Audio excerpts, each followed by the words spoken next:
Welcome to another OU Insider Under the Visor YouTube Live, brought to you by Olipop. If you don't see it, Parker's got that Olipop, and If you don't see it, you're about to hear it. Oh, there it is. You like the sound of that? You'll like the taste even better. I'm going with classic grape tonight. Olipop, as many of you that watch on a weekly basis know, is the official beverage, the official sponsor of OU Insider Live and the Under the Visor podcast. Never more than 5 grams of sugar in one of these cans, sweetened with only natural sweeteners, not a single artificial ingredient anywhere in here, and it tastes delicious. It's got all that familiar fizz and sweetness of your favorite soda, but without all the sugar and acid. Give it a try today. Pick up a can at your local Walmart, Sprouts, Whole Foods, or Target, or just go to drinkolipop.com and use promo code CHAMPU20 to get 20% off your first order. There it is. And guess what? We're going to talk a lot of OU recruiting. We're going to talk a lot of just some off-season stuff. You probably want to talk about some commitments here or there. Our thoughts on, obviously, Xavier Robinson and Wyatt Gilmore, who both committed not only on Tuesday, but also today. And if you haven't, obviously go and read their in-depth Q&As with me. They gave some really good answers and some really good things you guys will want to see and read as far as who they're recruiting, who they're going after, who they've gotten close to, and all that type of stuff. It's really neat. I love Xavier's quote when it comes to David Stone that I put out yesterday. So it's big time. Lastly, we're going to talk about, obviously, we got to talk defensive line recruiting. Offensive line recruiting, I know, is a big conundrum, not just for you guys, but for us. We don't know.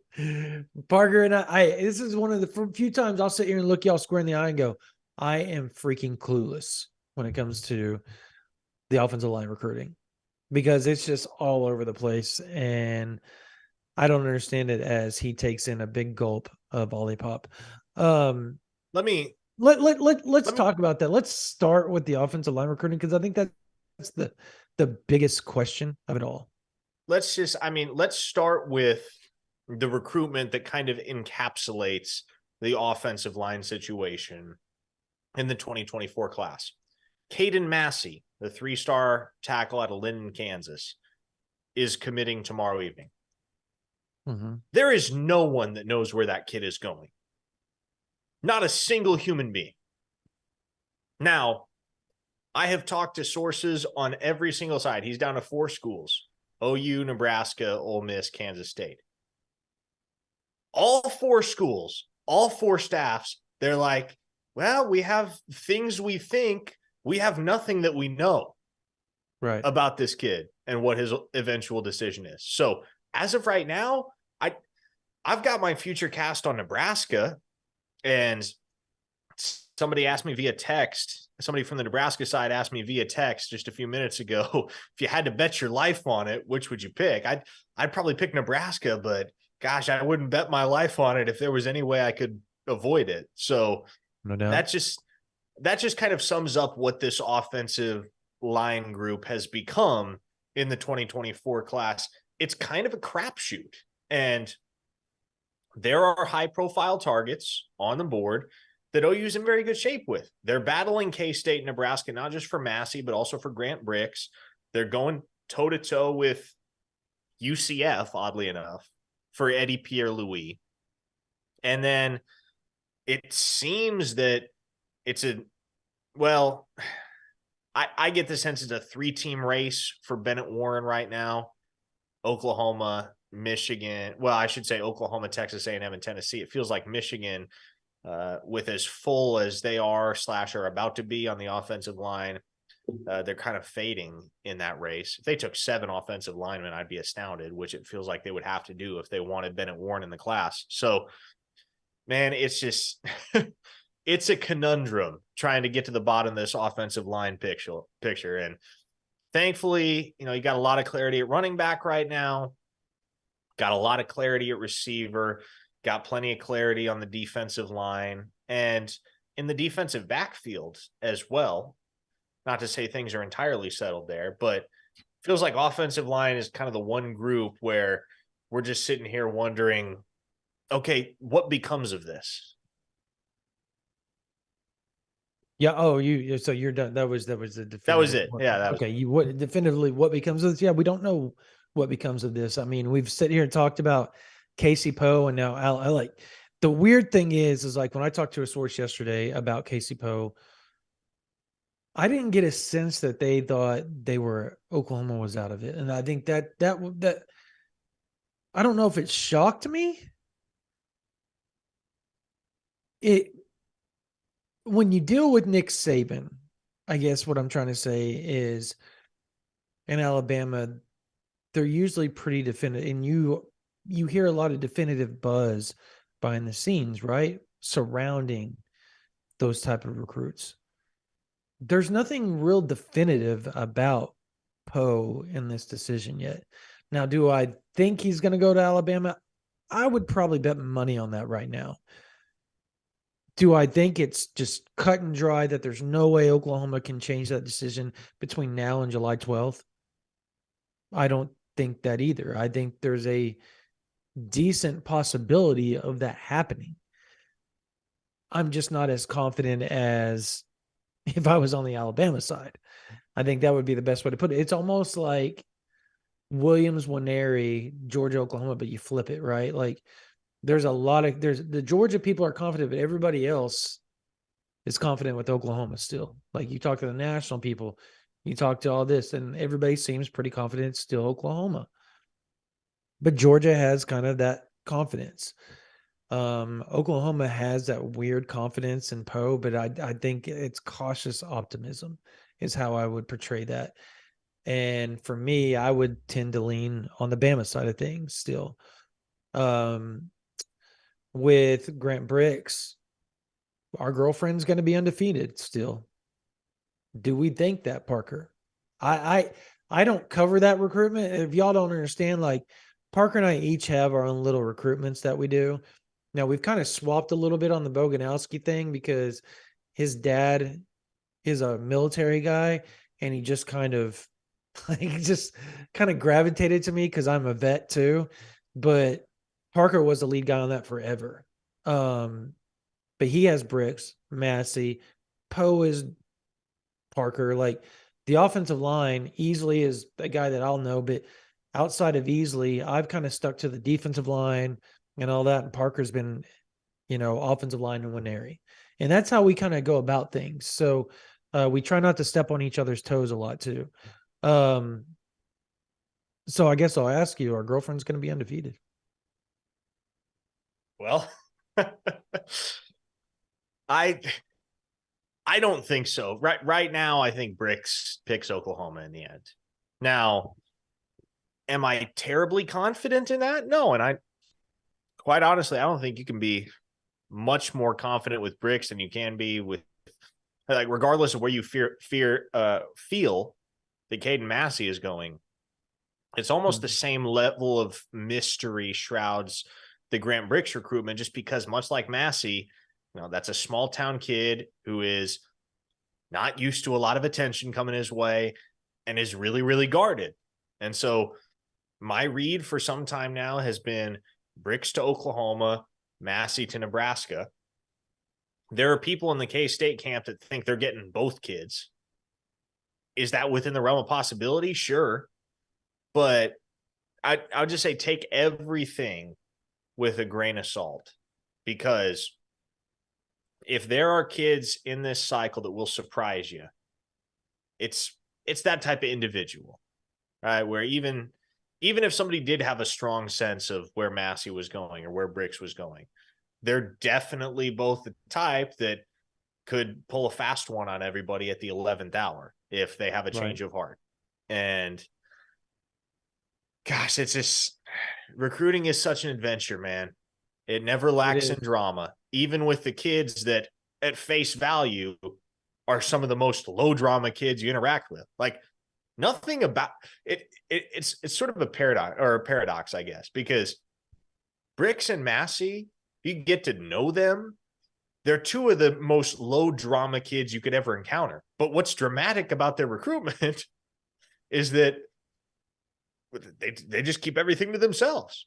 Yeah. And so everybody's, to take Massey as Typical an offensive example, everybody's lineman. sitting there on pins and needles for his decision tomorrow because nobody has a clear indication, because he hasn't given any clear indication. Yeah.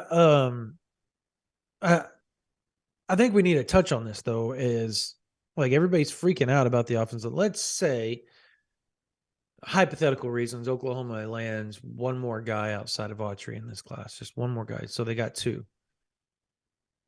I did the math on it today, actually, in the chat. Somebody asked me on the VIP chat, hey, what's the deal with such and such with offensive line recruiting? Can you break it down for us? So I did. And I went and looked at the roster, and I knew what class these guys were and all that, but it's always good to go make sure 100% because of COVID. It screws all the kinds of stuff up with that extra year if they were around in 2020. So Oklahoma, of the, I think, 12 or 13 offensive linemen on campus right now, 8 of them, well, 11 of them can return next year. 8 of them, of those returners, are in 2023 freshmen or sophomores. And to put that into perspective, if you were an offensive line recruit, right, and you look at Oklahoma's roster, and you've got a lot of top 250 kids between those 8, like it is literally laced with like 3 top 100 kids or 4 top 100 kids and 8 250 kids. I think there's one guy that's not in the 250 or 2 at the most. And they can return 11 next year if they really get lucky and like Guyton doesn't go to the league and all that type of stuff, which is just, and no transfers, all that jazz, right? If they brought in 2, they would have 13, right? That's a good number. I think you may want it around 15 offensive linemen just to have 3 rotations, but I can't remember the last time Oklahoma legitimately had 15 total offensive linemen on campus. As a matter of fact, I know they've moved tight ends to play guard or center. They've done some things before to make it work depth-wise. That I guess my point is that it's not the end of the world if they don't land 4 or 5 guys this cycle, because the one thing, if you want to question Coach Beatonbow and recruiting high school kids, maybe that's not his strength compared to some others on the staff. But look what he's done in the transfer portal over the years. Like, you think about it, Parker, like he's hit it on the nail, man. Like really, really good transfers have been brought in. They brought in Walter Rouse this year, Caleb Schaefer. Both of them were all conference guys at their respective schools. So it's not like you can't just go in there and say, boom, because most of these high school kids that are looking for, NIL, or they're looking for all this, and they're not looking for development until they get a couple of years older and like, oh crap, I'm not getting developed, or I think I'm better than this. So what do? They hop in the portal and they go to a place like in Oklahoma or in Alabama, or think who's somebody else that develops a whole lot of offensive linemen off the top of your head. Notre Dame, Michigan, like places like that. That's where they'll end up before their college careers are done. So yeah, it sucks to finish second, but it's always good to have that relationship for the long run, because when kids grow up and they start to mature and they know what they want in life, like I really want to be an NFL player and I want to get drafted higher, and they know they're not getting developed like they should, and they chose the NIL coming out of high school, those type of kids generally end up at one of those schools I just named or something like that, to make sure they get developed and to reach their potential. So it sucks, the glitz and the glam and all that type of stuff. Yeah, I get it. And I think it's always not a good deal when you can't land 3 or 4 offensive linemen in a class, particularly when you might need it because of the NFL draft or something like that in the years to come. But with the transfer portal days, it's not the end of the world, particularly with how well Beatonbow's done in the portal. And that's my take. Do you agree or disagree, Parker? No, I would agree. I think, you make a lot of good points. I want to make sure we get to these super chats before we start falling behind on them. Mongo dropped $20 right off the bat and Yo, said, Mongo, appreciate you. who do you think is the next wagon enthusiast? In honor of my grandfather who passed away last night, rest in peace. This week's shout out is for the greatest Sooner I've ever known. Shout out to Walter Allison. Condolences, Mongo. Yes. Thanks as Prayers, always for your thoughts. contribution. I would assume that means who do you think is the next commit for Oklahoma? Brandon, I'll kick that one to you first. Am I crazy for thinking Justin Denson might commit to Oklahoma? No, I don't. That was going to be my answer as well. Okay, Justin Denson. And I don't even know if I feel good about it, but it just feels like, and the ironic part is who is he down to? OU and Michigan State. Who was he just photoed with in back-to-back weekends? David Stone. I'm just saying. Just saying. So you have Justin Denson as well. Okay. Let's go up here. We got another super chat I know that we missed. Blake Wilson, you guys should invite Brent Venables. First off, thank you for the super chat. You guys should invite Brent Venables on to the OU Insider. And also you in a room, Parker, because background looks different. Law. Oh, are you in a different room, Parker, because it looks different? I am in a different room. So, as many of you know, I'm getting married in a little over 5 weeks. So, part of the preparation for married life involves moving all my stuff into the place that I'm going to share with my fiance once we're married. And she currently lives in a 2-bedroom apartment, a very nice one. And that's where we're going to live, at least for the first few months after we get married. So over the weekend, I took my whole studio setup, the lights, the lava lamp, the Rubik's Cube, all of it, and I moved it over to the apartment. So that's where I am right now. That's where I'm coming to you live from. And this is where I'll be for the foreseeable future. Awesome. I guess I was just covering my butt with all the just spinning BS according to American Muscle on here. American Muscle. Sounds intimidating. Yeah. When you have to overcompensate.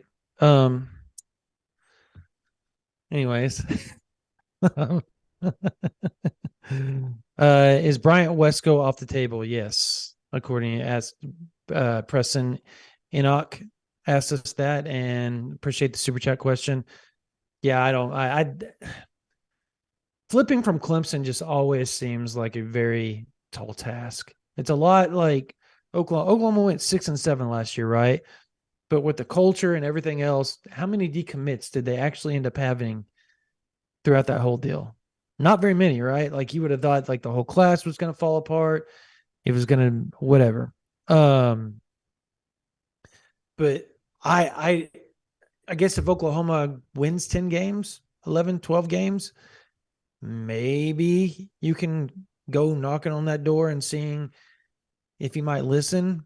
But the second he visits, that's what you have to understand. The second he visits Oklahoma is the second his commitment is gone from Clemson, because they do things exactly like Oklahoma does. So that is something that he has to be 100% sure of before he steps foot in Norman, because being as good as he is and as high profile as he is, that's not going to stay under wraps for very long. And he no longer has the excuse of, I'm just going to watch my sister play soccer. Darn Daniel thinks that I'm going to say this like I'm stupid, but I'm not. If you want to read it, you can, but I'm not falling for it. But thanks for the $2. Hang on. My chat's still catching up here. Oh, here we go. Was Gilmore one of the silent commits? No, Or no, wait. Any truth to oh my god. Nope, not going there. he But tried. yeah, Cam Crimson wanted to know, was Gilmore one of the silent commits? Uh yeah, Gilmore, I mean, I think it's kind of understood at this point, but he committed at the Champion Barbecue. That's why he didn't take the Oregon visit. And it just took a little while for the announcement to become public. But Mhm. yeah, Wyatt Gilmore was committed to Oklahoma by the time he left campus. Yeah. Oh yeah, he was. He was committed. He committed when he left or before he left. He actually committed midway through, according to what he told me. He said he knew he was going to be a Sooner. He had to go take uh, the visit because he promised his parents he would take those visits, and so the Oregon stuff needed to take place, and it was supposed to come quickly after, and it was a Monday. Honestly, when I first got told he was committing and announcing, well, we knew he was committing, but that he was announcing, and so he and I we set up a time to talk, and then the Tuesday or yesterday, he kind of hit me up and he was like, "Hey," or well, I guess it was later on Monday. He hit me up. He's like, "Hey, man, I'm gonna push it back to Wednesday because my mom's flying in. I think from Greece or something like that. I can't remember the exact place, but yeah, it was. It was also mom could be a part of it because she was such a big part of his recruitment and decision and all that type of stuff. So he wanted to make sure she was around to do that. So that was kind of the holdup there. Um, another silent commit, another blah blah blah, another super chat, man. Case and Halsley, Another appreciate you. silent commit. What? Yeah, hey, man, we were just talking about that. Uh, they keep asking us to MK freestyle, and I would do it and try to learn the whole thing if I knew I wasn't going to look like that cheesy white guy. But since I know I'm going to look like a cheesy old middle-aged white guy, I'll pass. But I appreciate it. And when is the due date? BD. It started at October 7th, and now it's gradually moved down to like the first week of like the first couple of days of October. Which if you know that your dates, I think October 7th is OU Texas. So the plan is if we get the go ahead to maybe induce a little early, maybe a week or so early. That way I'll be able to uh, make the OU Texas game as well, just because I know it's going to be a big game this year. I have a funny feeling it's going to be two highly ranked teams. If We're gonna have to first of the start the new season plays out. campaign. We already have the hashtag no fall weddings. We need to have the hashtag no fall babies trend. Well, it was a surprise. So, hey, I can tell you that. I did not see that one coming. All right. Uh, Go ahead. oh, oh man, we got a bunch. We got a bunch. Let's keep it rolling. 214 Sooner. Is Fox Crater still a viable option?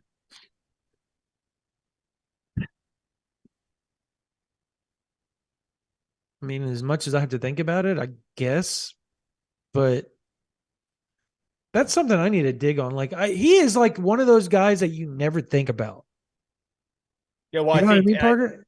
and I think Yeah. the reason would be because he's committed to another school. And Yeah. so, But he you took think all these about, visits while yeah, committed. but you think about targets that are still out there on the board, right? You don't think of Crater as being one of those guys because, well, like, even if only in technicality, he's still committed to Oregon. Yeah, I never ask about him ever. So that's something I do need to ask about. I'll try to find some stuff out tomorrow and get it up on OU Insider VIP. I apologize that we don't have a definitive answer on that. Blake, I think is there any more super yeah, chats that I'm Blake missing here? wants to know, Go so ahead. what's going on with Williams Nwaneri? Go Well, for it. look, That's you. yeah, look, he took the official visit to Missouri, quickly followed that up with an unofficial visit to Georgia that was not planned by any means. He had legitimate reason to be down there in Atlanta. His brother had a birthday party, and made the decision to swing through Athens on his way down there. And I know that there are some folks that are going to look at that situation and they're going to get shades of Anthony Evans, or they're going to think about, they're going to think back to when Colton Vasek had to watch film with his team instead of showing up to Norman on a Saturday. And they're going to be like, well, it just sounds like another excuse, right? And look, that's really not the case. From where I stand right now, in talking to Will and several sources around his recruitment in recent days, I still like Oklahoma here. It would take a lot to shake my faith. And it just seems like for everything he's looking for at the moment, Oklahoma fits the bill more so than any other school. And the relationships and the connections that he has down there have not hurt. They have not hurt at all. And so what's going on is I'm inclined to believe, based on the conversations I've had, that a decision comes in the not too distant future. If I'm being honest, and I get that 5-star timelines can be difficult to peg, but I would lean towards a decision in the month of July right now.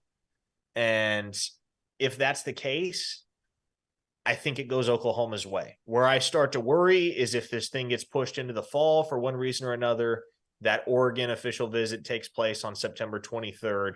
And then it's kind of, well, shoot, all bets are off because we know how Oregon operates, right? And so if a decision comes relatively quickly here, I think you have reason to feel pretty good if you're an Oklahoma fan. So that's my summation of the Williams-Nwaneri situation as things stand.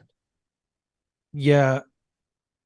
I didn't hear a word you said after I saw this $100 bomb by Boomer Shoop 99. My gosh, bro. Really appreciate it. Said appreciate you boys. You guys should do a day in the life with Schmitty, starting out at 5 a.m. till you pass out on the stadium stairs at 7 a.m. Boomer. I wouldn't even make it past 5:15 right now, let alone 7 a.m. I haven't done a workout like that. I don't know, walk or jog or something like that. I can do that all day and lift weights, but I cannot do that type of work. I watched my kids do that the other day, and I looked tired watching them do their little workout, man. That football stuff we're done. We're done. Like, I'm old, man, but we really do appreciate this $100, man. Thank you so much. Hey, it's Boomer says, I know Jay Sean Ross has gone kind of silent, but what are the chances with him right now? We have to address this. This is kind of the elephant in the room, right? We've been very quiet on this for reasons. And now that Wyatt Gilmore has committed, Wyatt took his spot. And everybody's going to look there and go, why would you do that? Why would you not take both of them? Why would you not that? Well, okay, let's numbers crunch this then. I mean, you've already got Wyatt. You got what, 2 or 3 edges last year, right? Correct? Plus the portal guys. There's a lot. And remind you, like, Trace Ford, I think, has, what does he have? 2? He's got 3 years because of medical hardship left, right? You have, obviously, Bothroyd's on campus, but he's going to be gone. But you still have Ethan Downs. You still have, I think this will be Stripling's last year, right? He's a super senior, correct? Or does he have another year? Okay. No, this is it for him. This is his last year. Are you sure? Was he 2019 or 2018? He was class of 2019. Then he has another year then. No, he hasn't redshirted. Oh, he hasn't redshirted. Okay. Yeah. Well, that doesn't matter if he hadn't redshirt. I'm trying to know it does. 2019. Yeah, so the okay, yeah. You're right. 5 years. Okay, yep, you're right. Okay, so he's going to be gone, but if you bring in 2 and you lose 2, then you've already got your numbers. If you want to bring in a third, it needs to be somebody, in my mind, and obviously Parker's mind as well, and obviously Chavis and the OU staff's mind, like an Okoye or a Mosalou or somebody of that ilk, right? And I'm counting Winery to be as far as that right now, because obviously he's a take all day and 20 times on Sunday, right? So that's why. And there are some other things, but essentially it was a pecking order. And Oklahoma believes Wyatt Gilmore has a chance to be kind of that Colton Vasek type. And that's not, is that racist type deal? Like, just because I compared him to a white defensive end, or even an Atabari, as far as like, and I don't think they expect him to shoot up to 5-star status. And I don't think he is going to be a 5-star, but I could see Gilmore being a top, 220, 200 type kid by the end of the cycle. Couldn't you, Parker?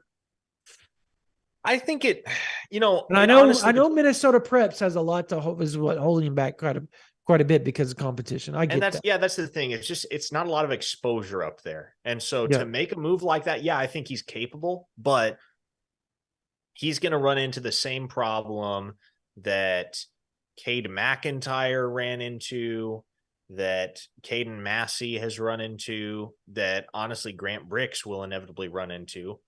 And that's that when you come from a state that is not terribly revered for its level of high school football competition, you're going to have to do more.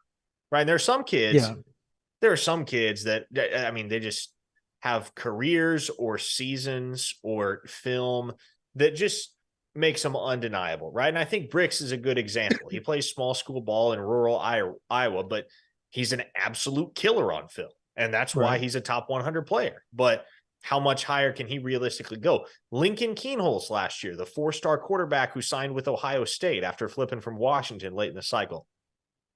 Pierre, South Dakota. Yeah. Right. That kid began or I guess wrapped up his junior year with, I want to say, one FBS offer. I believe it was Wyoming. And he was a low 3-star, according Mm-hmm. to all the recruiting services. But senior year rolls around, and the year he put up, the season he enjoyed as a senior at TF Riggs High School, it made it undeniable. It caused Ohio State to come lurking and flip him late in the cycle from the University of Washington, which is where he committed over the summer. So in order for Wyatt Gilmore to do that, here's what I think needs to happen. He's going to have to get an invite to one of these elite showcases like the All-American Bowl or the All-American Game, or even, the Polynesian Bowl. I don't know, somewhere where he can strut his stuff against the elite of the elite across the college football recruiting scene nationally. And it's at that point where if the kid dominates, if he shows he can hang with the best of the best, then you can't help but move him up. Right. I do think in order for him to move into top 200, top 250 territory, though, that's probably what's going to have to happen. No doubt. I think a key thing for him may be getting invited to an All-American game. Whether it's, did you already say that, the Polynesian Bowl and all that type of stuff? Yeah. Okay. I was again transfixed on the $99 super chat when I haven't, like, literally the second you start talking, like those things pop up and my mind just starts wondering, like, wow, that's impressive. Kyle Eckberg, really appreciate you. Kyle, I know quite well. I think he has Kyle, say in the super chat, one way or the other, you have a fencing company, right, up in the Tulsa area, if I remember correctly, because we've discussed before. So we really appreciate the super chat. He said, just wanted to say Boomer, and I believe it was like Boomer Fencing. Please correct me, Kyle, if I'm wrong here. I've been watching y'all for years. Hope it helps you guys. Your videos help me escape from the daily grind and chill every day. Well, that's what we're here for. I know it stresses some people out. Some people enjoy them. So if we can give you some sort of solace and relaxation and maybe some laughs about how stupid we are sometimes, and hey, particularly myself, then that's what we're here for. So Sooner Home Services and construction remodel, fencing, commercial building, and much more. There you go. So if you're in the Tulsa area and you need help with any sort of home remodeling or anything like that, Sooner Home Service and Construction Remodeling, he got a free advertisement for that. And I'll do it again if he wants to pay more. So again, Sooner Home Services and Construction. There you And go, Kyle Burke. yeah, speaking of ads, let's once again remind you all that we are brought to you by Olipop, Correct. the official soda, the official sponsor of OU Insider Live. If you haven't tried Olipop, would highly recommend that you do so. Ronnie Crimson can give you a more detailed testimonial in the super chat, or perhaps a more abbreviated testimonial, because I do have a tendency to wax poetic about Olipop. That's because I love it. It's delicious. It's healthy. It is the perfect alternative to soda for those that crave it, but that don't want to subject themselves to all of the adverse health effects that soda can have. So if you haven't checked out Olipop, go to drinkolipop.com to learn more. You can order online using promo code SHAMPU20 for 20% off, or head to Walmart, Sprouts, Target, Whole Foods. You'll find it on shelves there. Yep. Let's talk David Stone.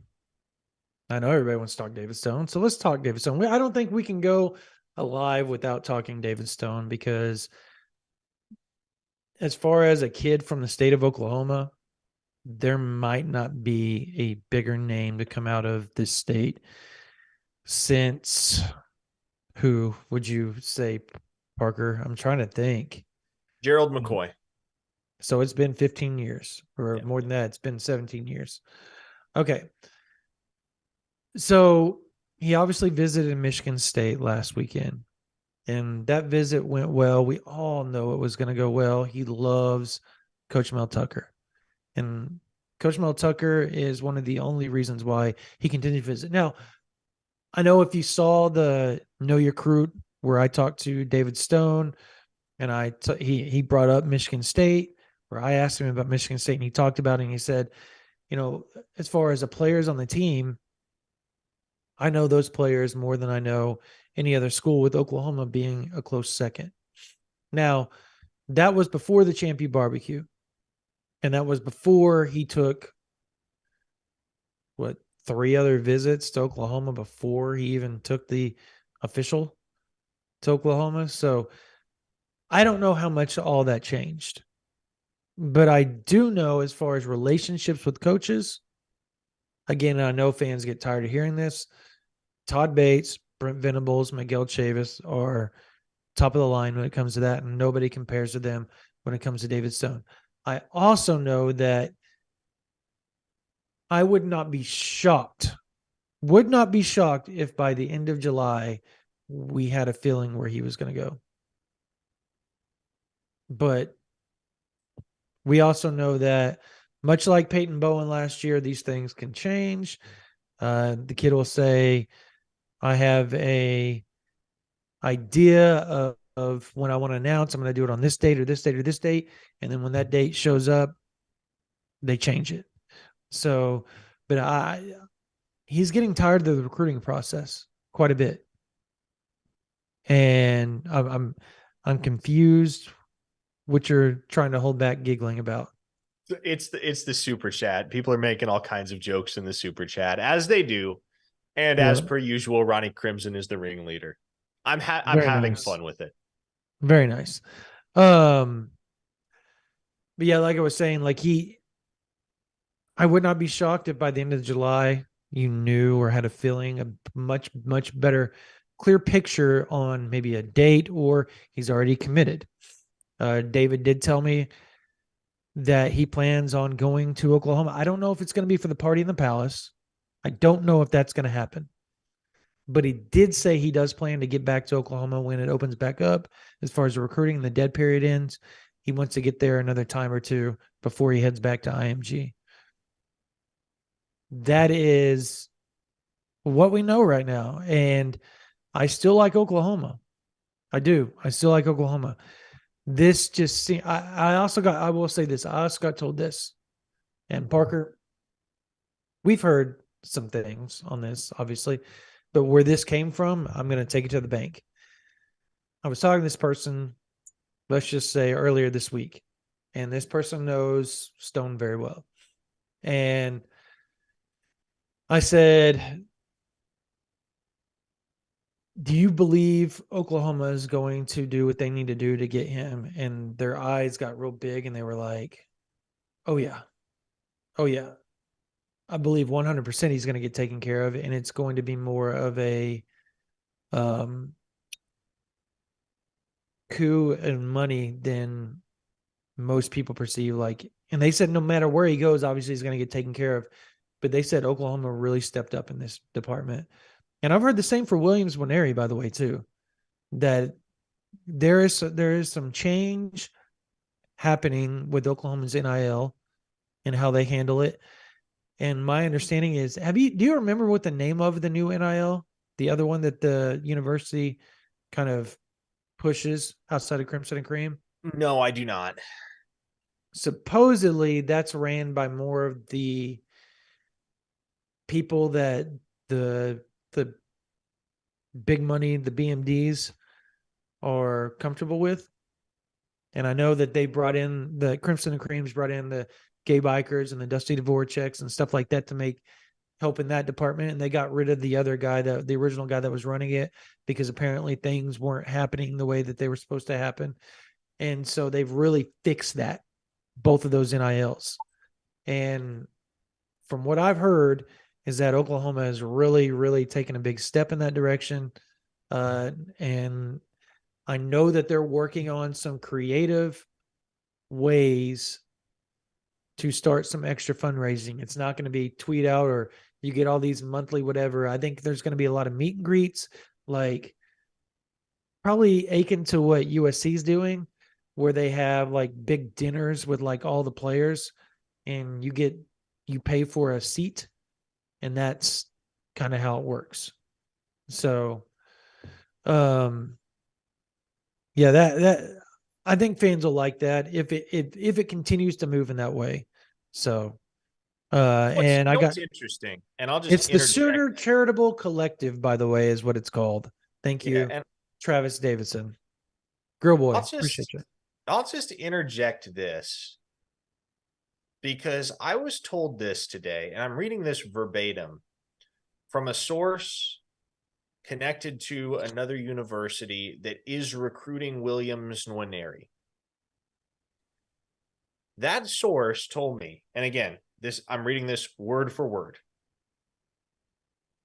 That particular program really wants Nwaneri, but OU has by far the best NIL package for him.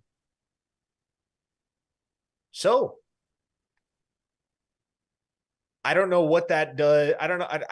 And I don't know if that singular narrative is going to coax some people off the OU is broke narrative, but OU is capable of going to bat in the NIL department.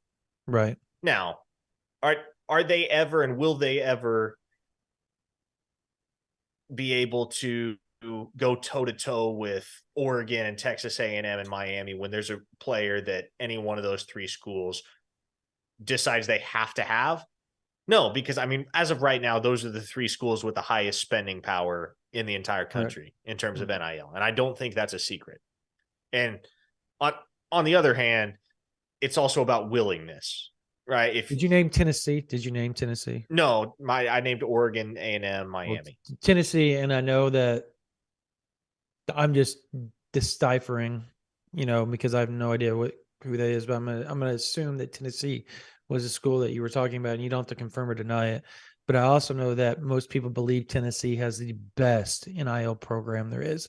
Now, are they going to be willing to continue? Like, you can only throw out so much money for so long. Like what they did the previous year, kind of like Texas A&M, right? 22 to 23. Remember how much their NIL push dropped in 2023? Yeah. I bet you in 25 it goes back up because they're cycling through all those guys, right? That they paid big money for. So at some point, and obviously I think Jimbo Fisher has to win. I think that'll help as well. The second you start winning is the second all that stuff starts to take care of itself and the big money donors start to kind of help out. But um, yeah, Oklahoma's never going to be, like you said, they're never going to be able to compete with the Ohio States of the world. You're talking about, or Georgia of the world. You're talking about universities that almost double what Oklahoma has in enrollment, right? Oklahoma's what, 35,000, 36,000, something like that. And those schools have what, 65? Like what is Ohio State's enrollment? It's got to be somewhere in the 60s, right? I don't know offhand. But I it's up don't. there, right? Like near that, right? So you're going to have more money because of that. Obviously. Yeah, it's like a 6A school trying to take on a 3A school, right? Or 4A school, right? Just when you have more people to choose from, generally you're going to be more talented because there's a bigger talent pool. Well, there's a bigger money pool. Let's go to another super chat, Parker. Okay, yeah, we actually have a few to run down. Yep. Blake Wilson said, speaking on Smitty, by the way, I was late on that, but look at Deshaun McCullough. He looks jacked. OMG, I'm excited for this season, the way these players are getting built and getting after it. Let's go. We have one that we never got to from a while back, and we'll hit this one quickly because Jacob Ogle wants to talk about Devon Mitchell. So next topic of conversation will be Devon Mitchell. But Josh Morgan wanted to know quite a ways back who the next – I'm sorry, who the top 5 commits in the class, top 5 highest ranked commits in Oklahoma's class will be. What are your thoughts? Like by the end of the cycle? Yes. So project the class. And project them moving up and moving down. Dude, this light makes me look like I'm like sunburnt and I haven't even been out in the sun.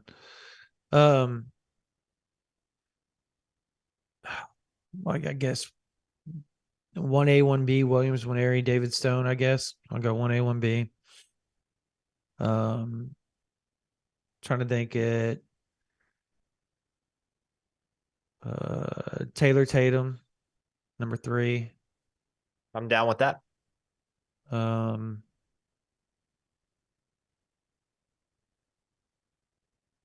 know who I think?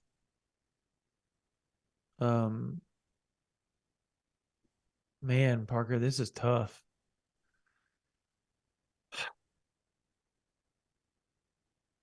I guess Devon Mitchell, number 4. Assuming he reclassifies, right, Parker? Assuming. And number 5. He's going to reclassify. Yeah, number 5, I'll say Caden Durham. Okay. I guess. I don't wholeheartedly believe OU is going to get all 3 of Xavier Robinson, Caden Durham, Taylor Tatum. But we're talking like as of today, how I feel about it. Yeah, I guess so. I'm trying to think of another defense line.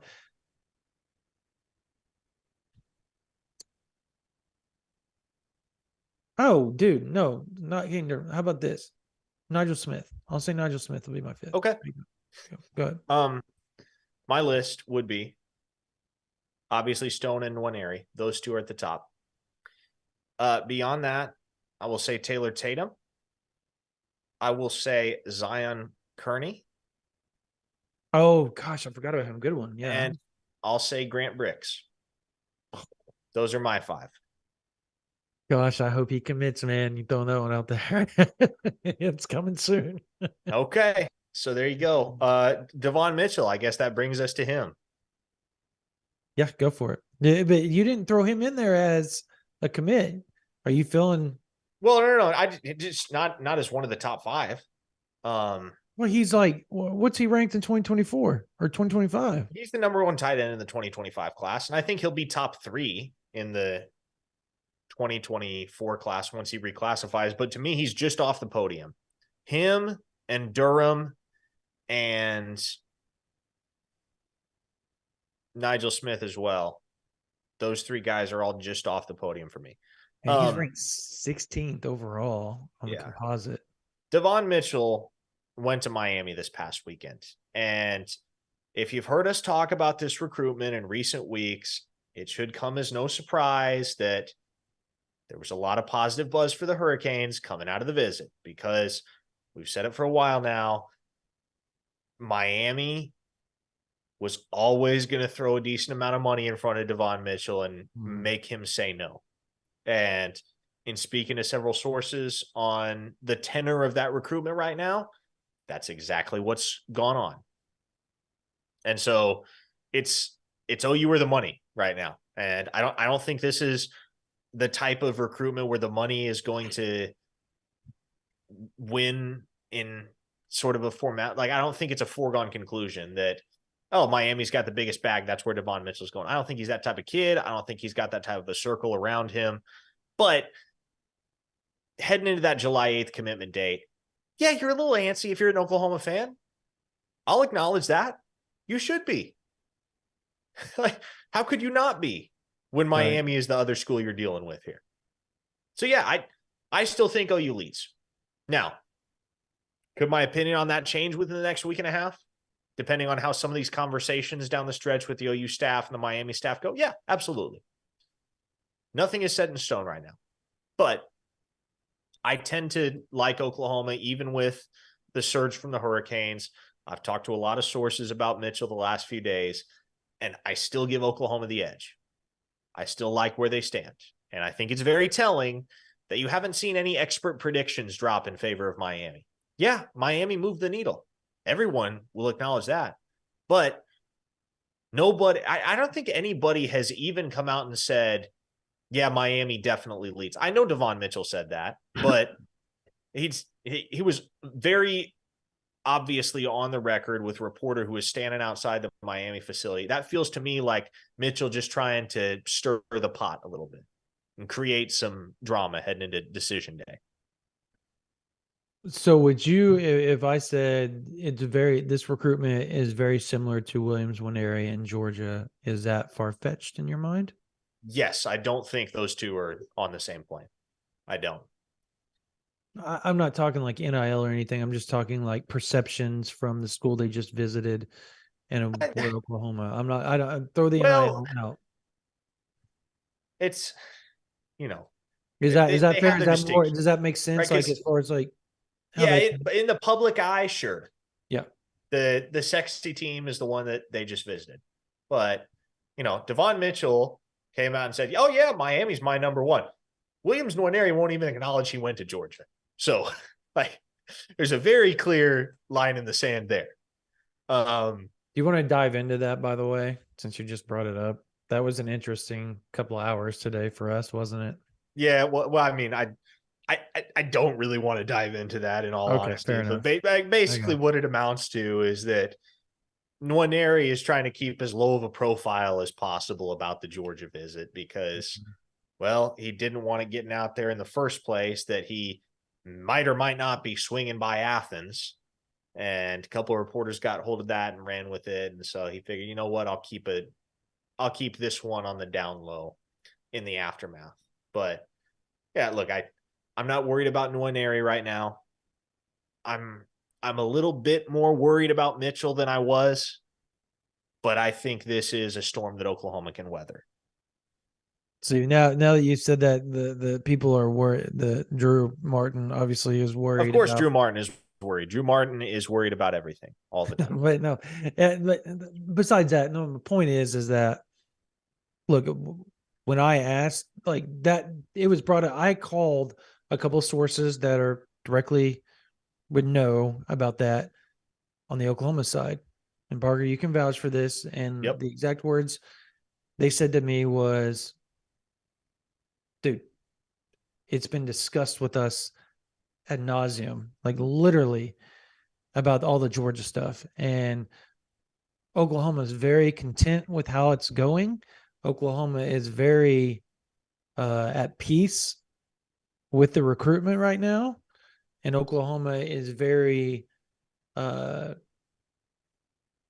guess they're confident, man. Like it's weird. Like when you say, when I tell a source that such and such is happening with Winery or this or that, their direct response to me is always what I go off of a lot. And it's very telling whether Oklahoma's in a good place or not in a good place. And when they're like, oh, okay, cool.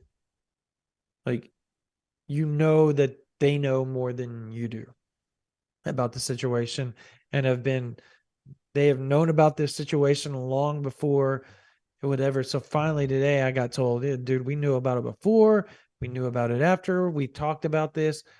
And essentially what Parker just said, the source said the kid doesn't want another kind of explosion when it comes to his recruitment or something. They said he's very gun shy about anything now because anything he said he feels like gets spun in a very uh unnecessary way. So that's kind of where that goes. All right, Parker. Before we close this thing out,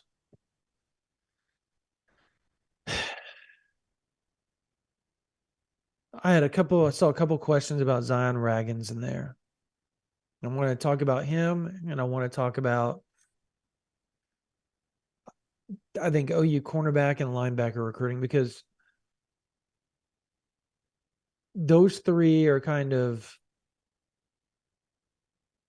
you know, are they going to take two linebackers in this class? Is Zion Raggins going to announce at some point to Oklahoma? Everybody continues to feel like Oklahoma is in the lead, but is he going to announce? It feels like this thing keeps getting drawn off more and more and more. And then obviously, cornerback, for me, the Devin Jordan, Eli Bowen, all those type of guys, like even Justin Denson. I mean, like there's a lot of juggling that Oklahoma is trying to do here to rein a couple of guys in. So I guess we'll start with Zion Raggins. Where and when do you see this thing just finalizing? Early I to don't mid know either. July, I would say. So within the next 2 to 3 weeks, I'll bet you have a decision from Raggins. And it look, all signs point toward OU being the school that is comfortably in the driver's seat right Yep. now for Raggins. Now, he's taken an official visit to Georgia. He's taken an official visit to Florida State. Did not seem like the returns coming out of either of those OVs were what they needed to be to sway the faith that Raggins would be a Sooner in the end. Now, the question, I think the natural question that arises in the aftermath of I guess when he was on campus June 9th through 11th, I think it became very apparent that OU took a pretty commanding lead. And I think the natural question that arises, knowing that Raggins might not be far off from committing to Oklahoma, is okay, what does that do for Terry Bussey and Ivan Carrion? Because Oklahoma's got Oh, you three take receiver Bussy commits all day, already. every day. Yeah, Yeah, they'll take Bussy. Raggins is number 4, but like, yeah, you're not going to say no to Bussy. Nope. There's no chance. If that guy wants to come to Oklahoma, you're going to make it work some way, somehow. But how do you convince the other 4 receivers that you have committed at that point that there's going to be a role for them in the offense when you're bringing in a 5-fold class capped off by a 5-star in Terry Bussey? Mm-hmm. It's a hard sell. Yeah, it's a very hard sell. But I feel like I don't think Bussy has any intention of announcing anytime soon. So No, it does not feel that yeah, way. so I don't think you really have to worry about that. I think maybe come National Signing Day potentially, but it's going to be hard to beat A&M. It's going to be hard to beat LSU and Texas. Like Bussy, like the one thing I will say is when I talk to Bussy, like they are actually trying to get back to Oklahoma at the end of July. That shocked me quite a bit. And so I guess we'll see if that takes place. And if that does take place, then now maybe you got something going there if you're Oklahoma and you're Emmett Jones. At the linebacker spot, they got the commitment, obviously, and then you saw Ty Anthony Smith decide I'm not gonna take my visit. My official visit's done. And a lot of people were confused about that. And it has a lot to do, once again, about numbers. I think Oklahoma feels good about where they stand numbers wise because the linebacker room is super young. It's super talented. Like they took last year, they took Omosigo, they took Carter, they took trying to think who else did they take last year? Pachotti. They took 4. Who was the fourth? Oh, that's Taylor Hine. Taylor Hunt. There you go. So you have all these guys that they took, and now there you go. So one this year with everybody they have returning makes sense unless it's Braden Platt or Peyton Pierce or obviously Sammy Brown, which is not going to happen. So it's either Braden Platt or Peyton Pierce. And I think, again, if Oklahoma starts to win, and let's say Platt ends up going to Oregon, which that doesn't even seem like it's a four. Like, there's a lot of people that think Oklahoma is in a good spot for Braden Platt. It's really weird. Like, I almost like after he took the visit, super quiet about it. He goes up to Oregon.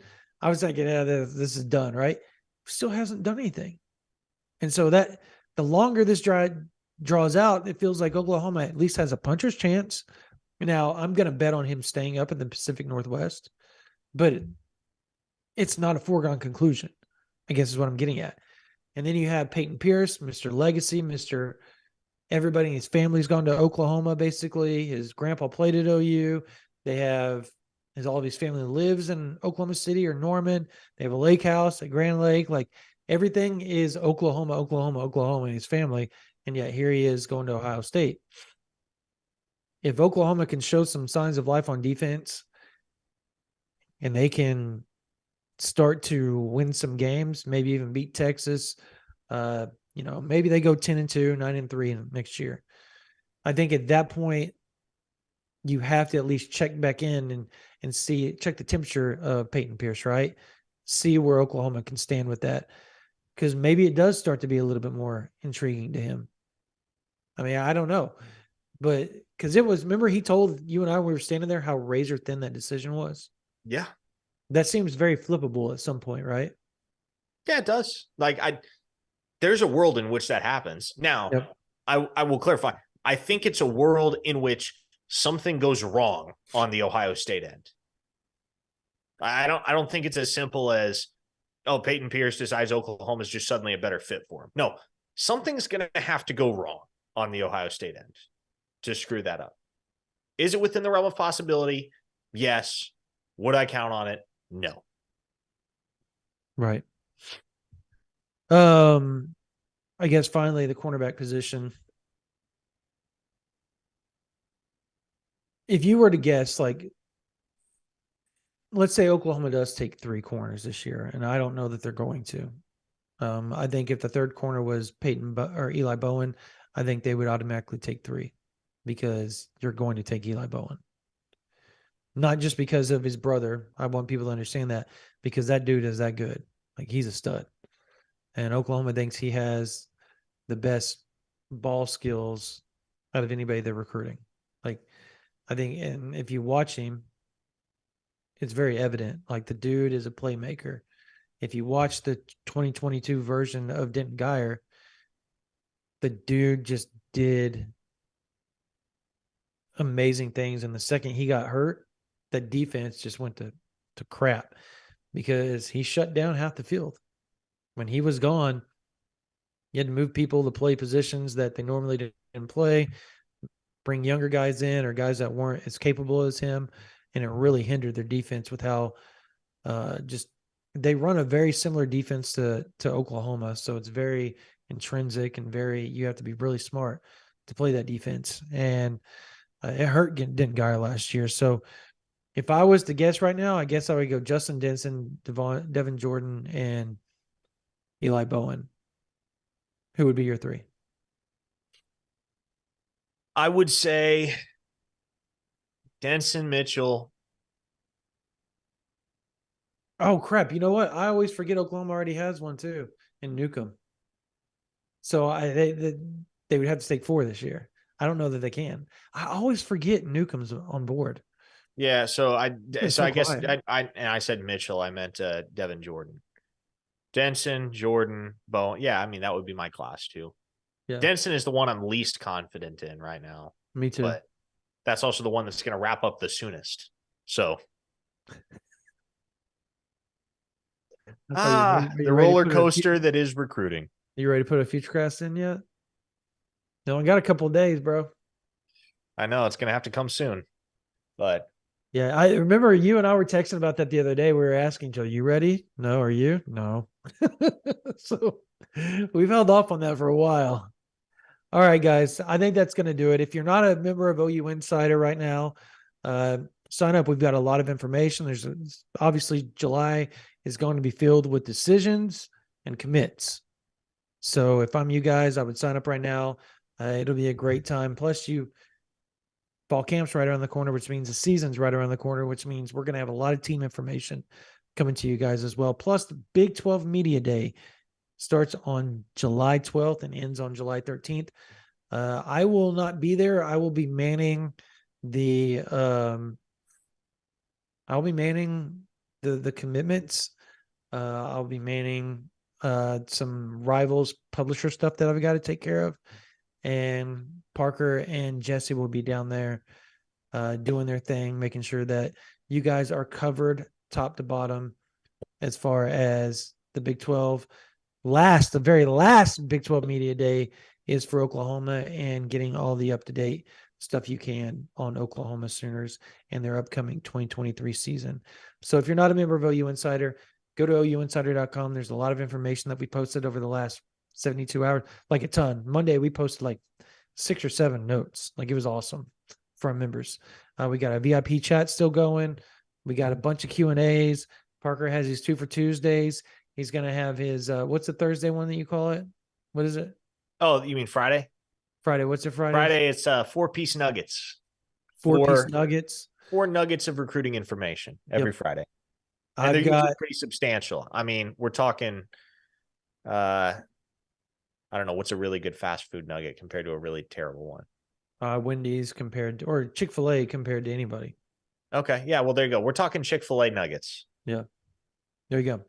And then obviously I'm going to get up some notes on where Oklahoma stands with a plethora of their visitors.